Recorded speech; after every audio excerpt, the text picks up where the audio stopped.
আসসালামু আলাইকুম বন্ধুরা, কেমন আছো? আশা করি ভালোই আছো।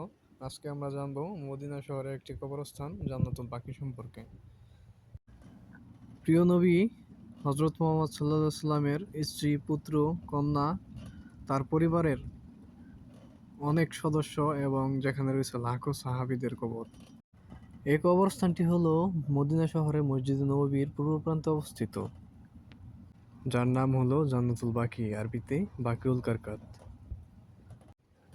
জান্নাতুল বাকির প্রবেশমুখে আলাদা করে ঘিরে রাখা হয়েছে দুইটি কবর। একটি হলো হজরত ফাতেমা রাদিয়াল্লাহু তাআলা আনহার কবর আর অপরটি হলো হজরতে আয়েশা রাদিয়াল্লাহু তাআলা আনহার কবর। কবরস্থানের শেষ দিকে রয়েছে ইসলামের তৃতীয় খলিফা হজরতে ওসমান রাদিয়াল্লাহু তাআলা আনহুর কবর। সেখানে সর্বপ্রথম মহানবী হুজুর সাল্লাল্লাহু আলাইহি সাল্লামের দুধ ভাই ওসমান ইবনে মাদনুনকে দাফন করা হয়। তারপর কবরস্থানের পরিধি তিন দিকে বাড়তে থাকে।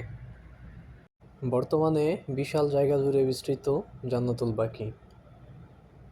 এভাবেই এই জায়গাটি কবরস্থানের জন্য নির্বাচিত হয়। নবী করিম সাল্লাল্লাহু সাল্লাম প্রায়ই শেষ রাতে জান্নাতুল বাকিতে যেতেন, যে কবরবাসীদের জন্য দোয়া করতেন। দোয়ায় নবী করিম সাল্লাল্লাহু সাল্লাম কবরবাসীদের জন্য ক্ষমা প্রার্থনা করতেন।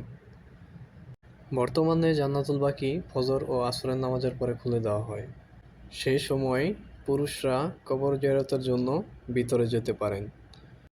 মদিনায় হজ পালনকারীদের মৃত্যু হলে জান্নাতুল বাকিতে দাফনের সুযোগ মিলে এবং মদিনাবাসীদেরও মৃত্যুর পরে এখানে দাফন করা হয়। জান্নাতুল বাকির একপাশে মরদেহ গোসল করানোর এবং কাফন পরানোর ব্যবস্থা রয়েছে। সৌদি বাদশাহ ফয়সাল বিন আব্দুল আজিজের আমলে এই কবরস্থানটি উত্তর দিকে ৬,০০০ মিটার সম্প্রসারণ করা হয় এবং কবরস্থানের ভিতর দিয়ে তৈরি করা হয় মানুষের হাঁটার জন্য পাকা রাস্তা। এরপর বাদশাহ ফাহাদের আমলে আশপাশের বাজার, পাড়া ও সড়ক জান্নাতুল বাকির অন্তর্ভুক্ত করে সংস্কার করা হয়। এই কবরস্থানে লাখের অধিক কবর রয়েছে।